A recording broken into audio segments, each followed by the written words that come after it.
Mail-order bride got off at the wrong station, but a little girl said, "Papa, God finally answered us." Dust Creek, New Mexico Territory, late summer, 1887. The wind carried heat and grit across the plains, sweeping over the wooden slats of a sun-bleached platform that served as the town's only train stop. Dust Creek was barely a dot on any map, with one general store, one saloon, and a rail line that forgot it as often as it remembered. The sun hung low in the sky, casting long shadows on the dry earth. A hiss of steam broke the silence as the locomotive screeched to a halt. The doors opened with a metallic groan. Out stepped a young woman, her boots fresh with city polish, her dress far too fine for this land, and her gloved hands clutching a small brown suitcase. Amanda Whitmore blinked against the sun, then looked around. There was no one waiting for her. She stepped cautiously onto the platform, the edge of her skirts catching the dust. The letter she'd received months ago promised a man named Walter would meet her here, in the town of Creekstone. But the worn envelope in her bag now seemed more confusing than comforting. The handwriting was smudged. The ink bled by time and weather, and the map she used had a tear right where the town name should have been. She walked to the edge of the platform, scanning for anyone with a welcoming sign, a carriage, anything at all. But the few locals who lingered in the station were either unloading cargo or too busy to notice her. Amanda's brows furrowed. Was this the right place? Suddenly, a small gasp behind her. Tiny footsteps pounded the wooden floor, and then, two arms wrapped tightly around her waist. Amanda looked down to find a little girl with wild honey-blonde curls, tears streaking her cheeks. "Mama, God finally answered us." Amanda froze, stunned. The child clung to her desperately, her face buried in Amanda's skirt, her tiny hands gripping as if she would vanish if let go. Before Amanda could speak, a man's voice called out sharply, "Olivia."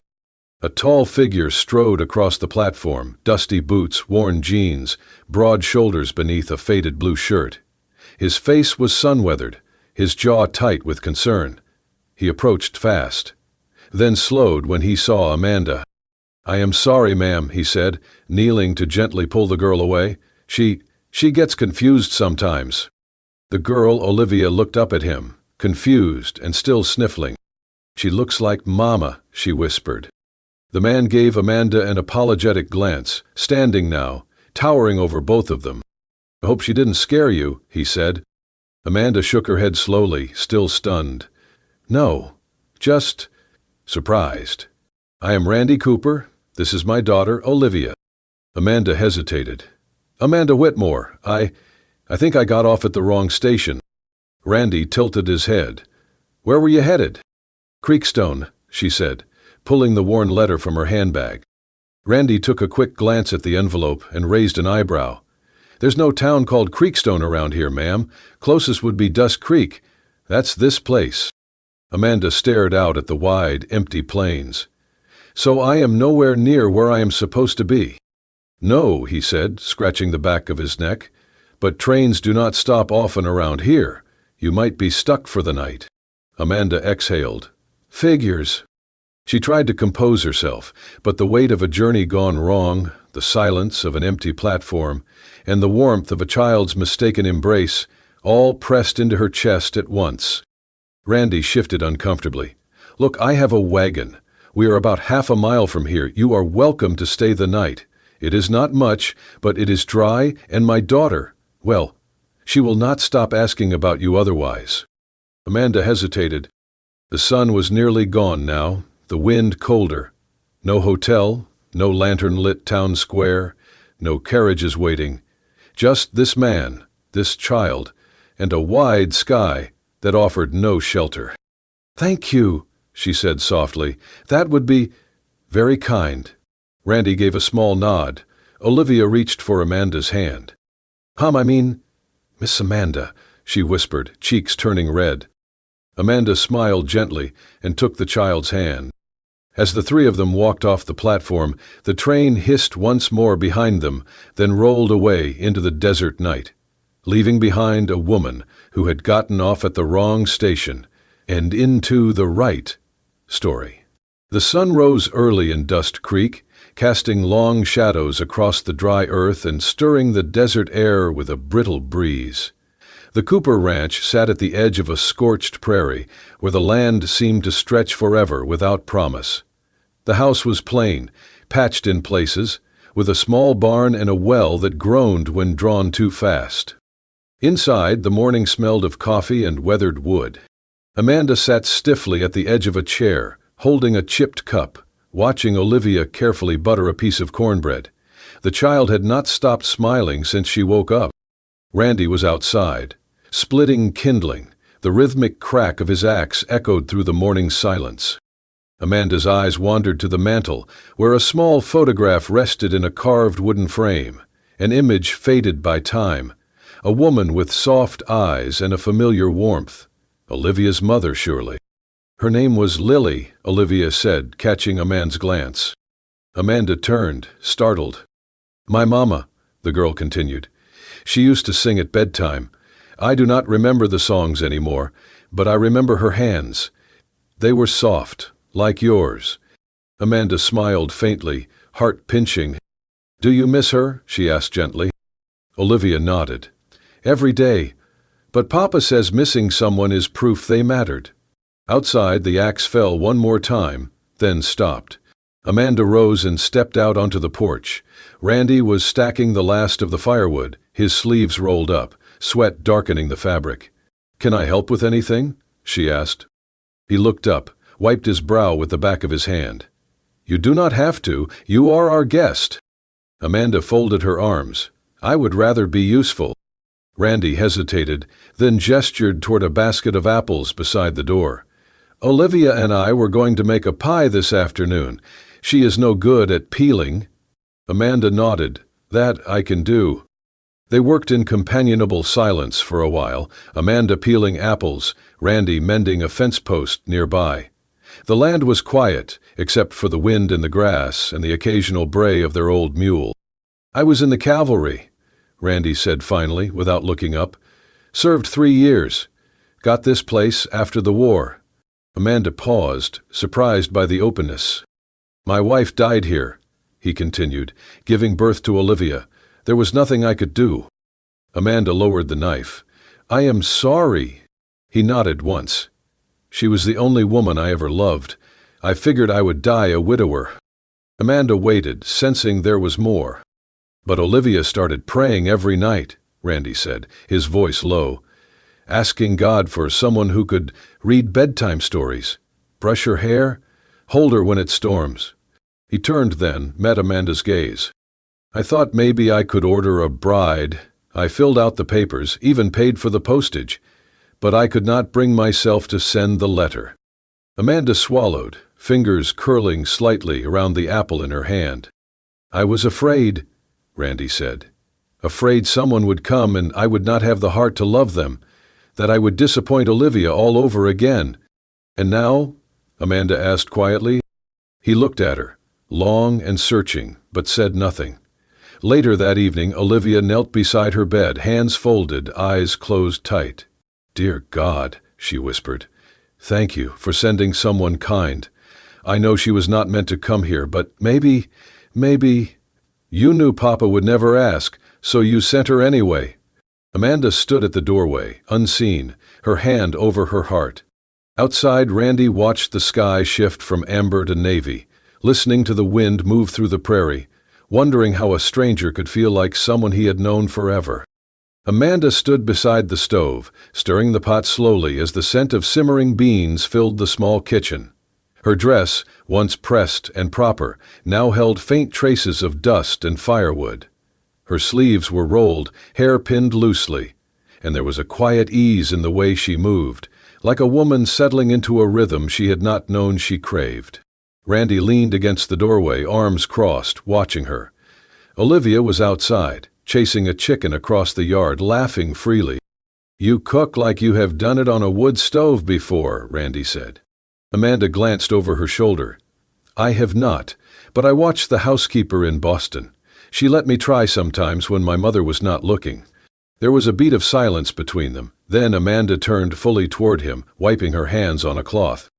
My mother wanted me to marry a banker, she said. 43, widower, owned half a block near Charles Street, wore his hair too wet and his cologne too loud. Randy raised a brow.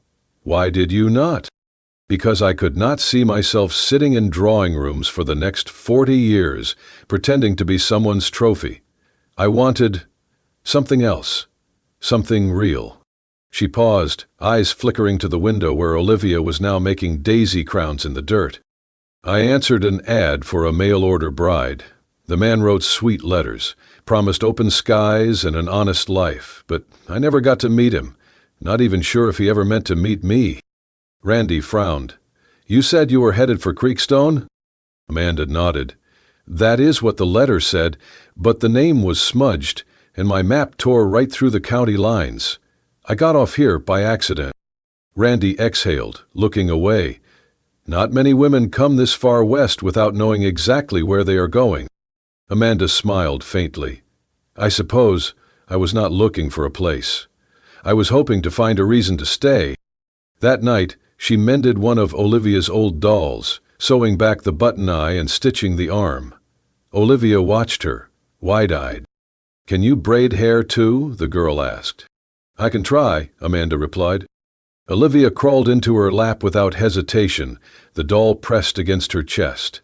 Amanda ran her fingers gently through the child's curls, working slowly, carefully. The house was quiet, except for the pop of firewood and the soft hum Amanda sang, an old lullaby she barely remembered. When Randy returned from feeding the livestock, he paused at the doorway. Amanda was rocking gently in the old chair, Olivia asleep against her shoulder. She looked up at him and whispered, She asked if she could call me Mama. He nodded once, voice low. She never asked anyone that before. Amanda's eyes shimmered in the firelight. I said she could, if she wanted. Outside, the stars blinked awake over the silent plains. Amanda had not found the man she was supposed to marry, nor the town she was meant to reach. But within this cracked little house, with a father who barely spoke and a child who loved freely, she had stumbled upon something far rarer than what any letter promised.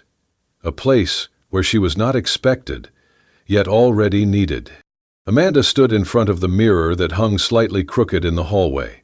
The sun had dipped beneath the horizon, and the warm tones of dusk faded into the cool blue of evening. She smoothed the front of her dress, fingers pausing at the frayed strap on her shoulder. It had torn slightly the day before while she was hauling water from the well, a small rip she had meant to mend. But now it was stitched, perfectly, clean, precise needlework. The thread even matched the original seam. She hadn't touched it.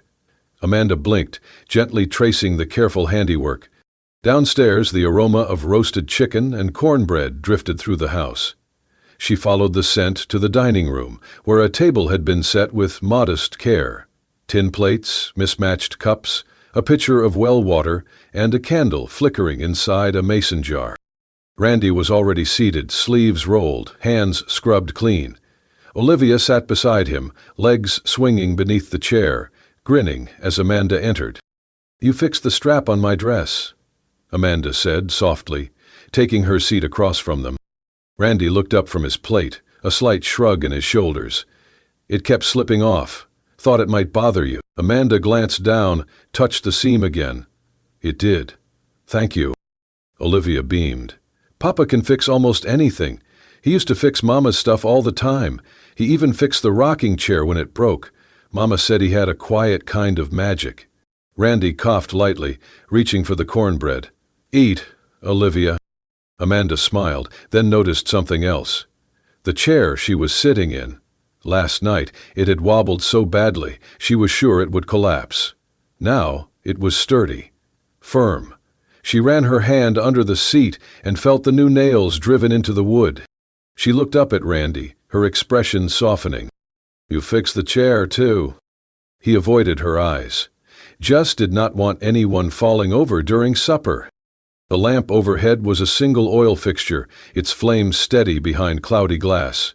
It bathed the room in warm amber light, wrapping the table in a softness Amanda had not felt in years. They ate in near silence, save for the occasional clink of fork on plate, or Olivia's quiet chatter about a bird she had seen in the barn rafters that afternoon. At one point, Amanda reached for the water, and Randy reached at the same time. Their fingers brushed. Both paused, then pulled back. Amanda let out a small laugh, trying to cover the sudden stillness in her chest. After the plates were cleared and Olivia wandered to the hearth to play with her doll, Amanda stood beside the table, hands folded before her. "Thank you for dinner, and for letting me stay another night." Randy met her gaze for the first time that evening. "You do not have to thank me. It is just food and a roof." "No," Amanda said, voice gentle. "It is more than that."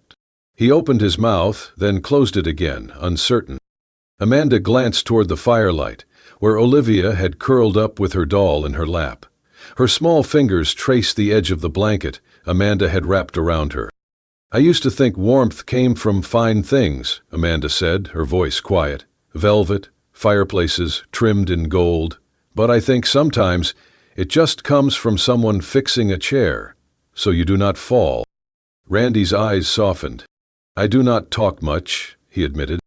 "You do not have to," she replied.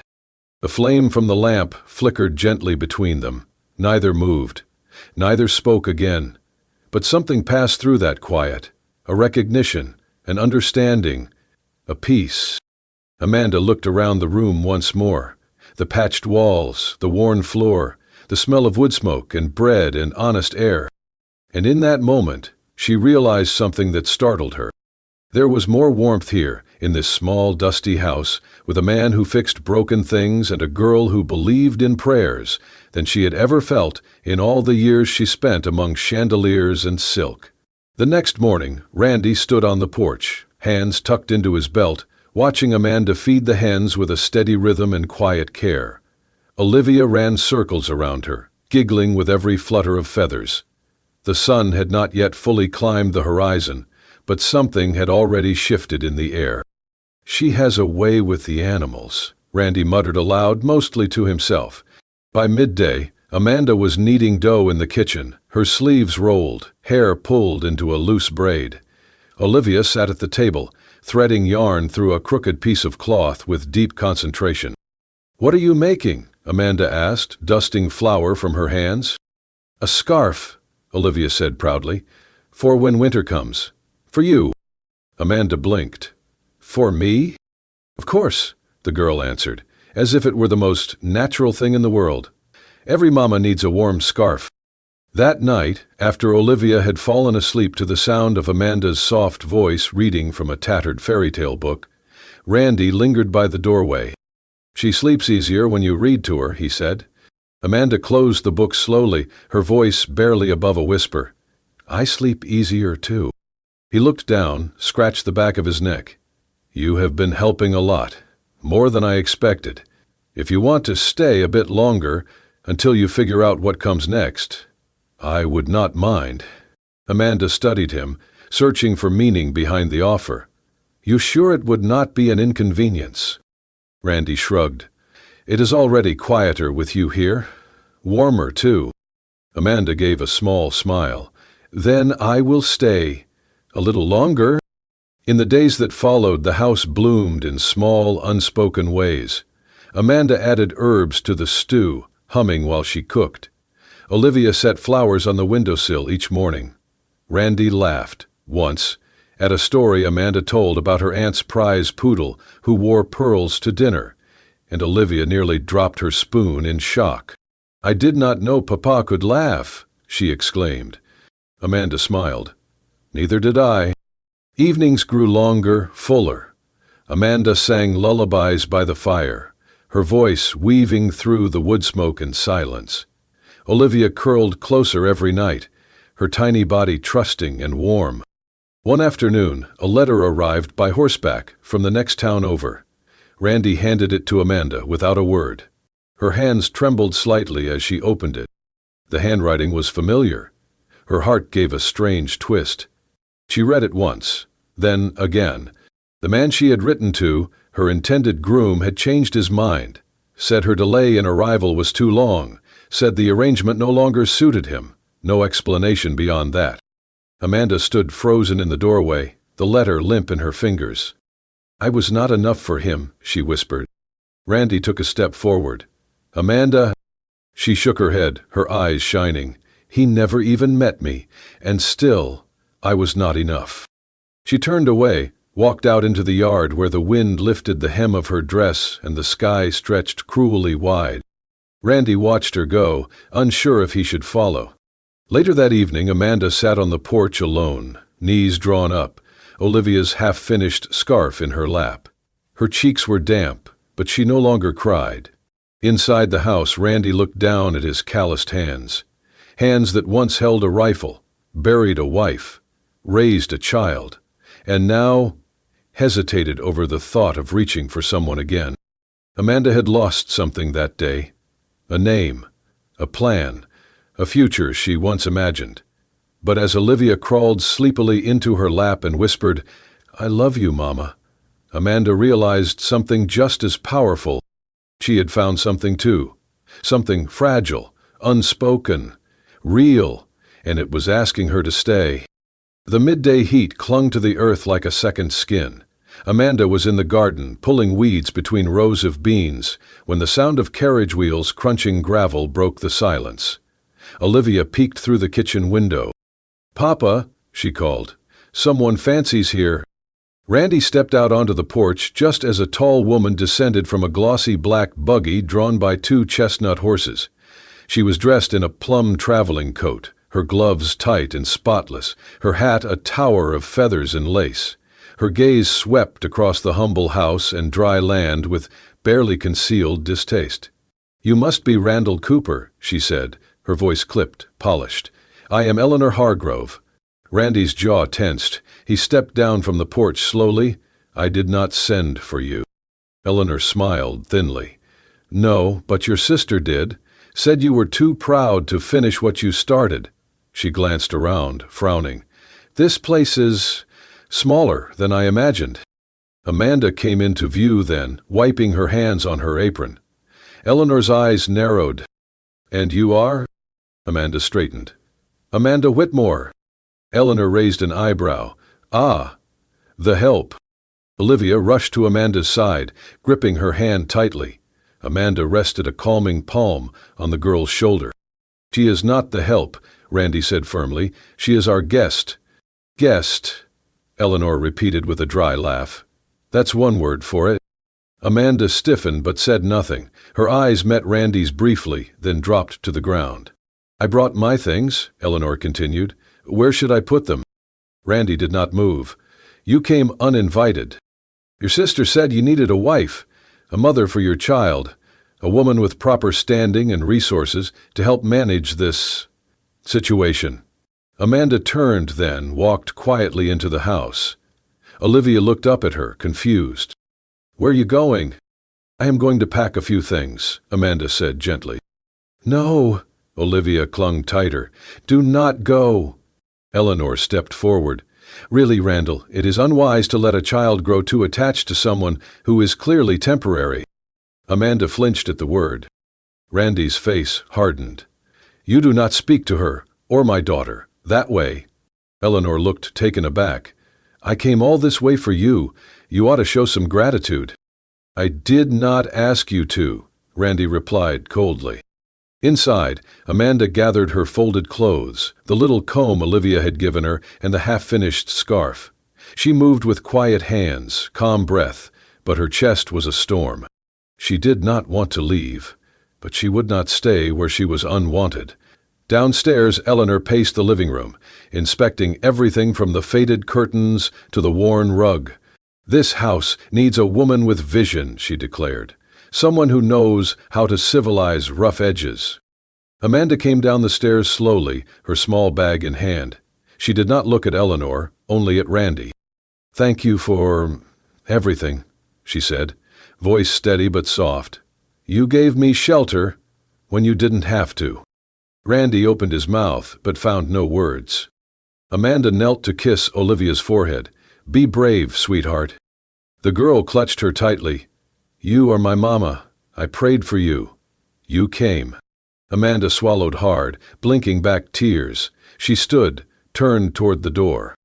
"I will walk her to the station," Randy said, grabbing his hat. Eleanor rolled her eyes. "Suit yourself. I will have the kitchen aired while you are gone." As Amanda stepped out into the dry, golden light, her heart felt heavier than her bag. She had not expected much when she came west, not love, not belonging, and yet she had found both. And now she was leaving them behind, for the sake of pride, for the sake of not breaking apart what she had no right to keep. Behind her, the house stood silent, and in the window a little girl pressed her palm to the glass, watching her family walk away. Olivia's fever began that night. It started with quiet sniffles under the blanket, then escalated into tears that would not stop. By morning, her cheeks were flushed and her little body burned with heat. She would not eat, would not drink, would not speak, only curl into the corner of her bed, clutching the half-finished scarf Amanda had left behind. "She is just tired," Eleanor said from the doorway, arms crossed, clearly uninterested. Randy sat beside his daughter, holding her hand. "She has not slept since Amanda left." "I do not see why a child should be so attached to a stranger," Eleanor muttered. "She is not a stranger to her," Randy said, his voice low. "She is gone," Eleanor replied sharply. "It is time to think about what is best for this family." "You are not part of this family," Randy interrupted, rising slowly.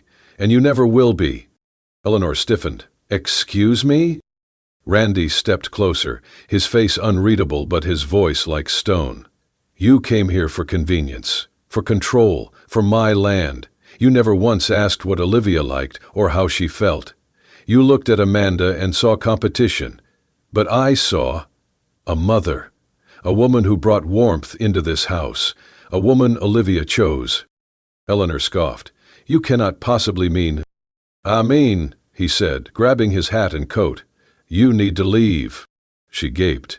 "You would throw away a proper match for a woman who came by accident?" Randy turned at the door.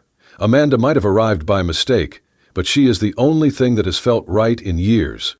He saddled his horse faster than he had in months. Olivia's shallow breathing haunted him with every gallop. The scarf was tucked in his coat, along with a sprig of wildflower Olivia had picked the week before and left pressed in a book.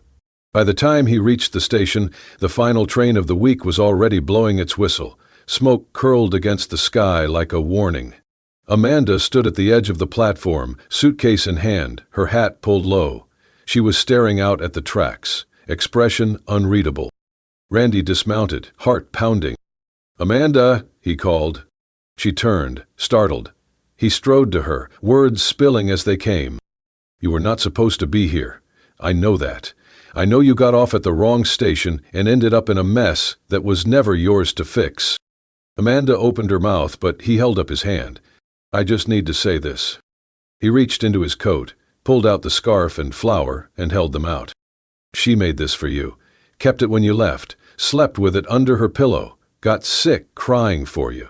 That little girl believes you were sent by God himself." Amanda stared at the items, her hands trembling. "And maybe," Randy continued, "he did send you. Or maybe you just got lucky. But I know this. I cannot let you leave. Not because Olivia needs you, though she does, but because I do." Amanda's eyes filled with tears. "You are not someone I invited," he said, softer now. "But you are someone I have been waiting for all the same." The train screamed, wheels grinding on metal. Amanda looked at it, then back at him, and she stepped away from the edge. Wordlessly, she reached for the scarf, pressing it to her chest. Randy let out a long breath, his shoulders dropping, his heart finally exhaling. The train pulled away, fading into the golden dust. Amanda turned to him. "I did not think I belonged anywhere." He smiled, eyes misted. "You do now." The sky was wide and forgiving, painted in the soft blues and golds of a late spring afternoon. Birds chirped from the trees, wildflowers nodded in the breeze. And under the sprawling branches of the old oak at the edge of the Cooperland, 3 people stood quietly, each of them once broken in their own way, now bound together by something mended and whole. Amanda stood in a dress made from repurposed linens, its seams slightly uneven, hem a touch too short on one side. Olivia had sewn every stitch by hand. The little girl had insisted on it. "It is not perfect," Amanda had whispered when she tried it on. "It is," Randy had said, his voice thick, "because it is yours." There was no preacher, no crowd, no rings passed down from generations, just Randy, Amanda, and Olivia, under a tree that had seen more seasons than any of them could count. Randy took Amanda's hands in his, calloused and strong. "I cannot fix the world," he said, his voice carrying only for her. "But I can fix what is mine. I can fix chairs and fences and broken doors. And if you let me, I will fix every part of your heart that was ever told it was not enough." Amanda blinked back tears. "I do," she whispered. Olivia beamed from where she stood barefoot in the grass, holding a basket of wildflowers. With a joyful spin, she scattered petals in the air, laughing as they fluttered to the earth. Then she stepped forward, small fingers slipping into both their hands. "You are mine now," she said seriously. "Both of you." They laughed, and Amanda knelt to embrace her. Randy wrapped his arms around them both. For a long moment they stayed that way, beneath the old oak's generous shade, the wind threading through their hair. Amanda looked up at Randy. "You never did get a proper wedding." "I got the only one I ever wanted," he said. Olivia tugged on Amanda's sleeve. "Mama?" Amanda looked down. The little girl smiled, eyes shining with the kind of knowing only children have. "God did not answer me late," she said. "He answered when it was just right." Amanda's throat caught. She kissed Olivia's forehead and held her close. Above them, the sun filtered through green leaves, casting dappled light over the earth, over the girl who prayed, the man who dared to hope again, and the woman who once got off at the wrong station, only to find the place she was always meant to be. If this story touched your heart the way it touched ours, don't forget to hit that like button and subscribe to Wild West Love Stories for more unforgettable tales from the frontier. Because sometimes love doesn't arrive on schedule. It shows up dusty, uninvited, on the wrong platform, but exactly when it's needed most. Tap the bell so you never miss a story where bullets missed but hearts didn't. This is Wild West Love Stories, where every goodbye might just be a beginning.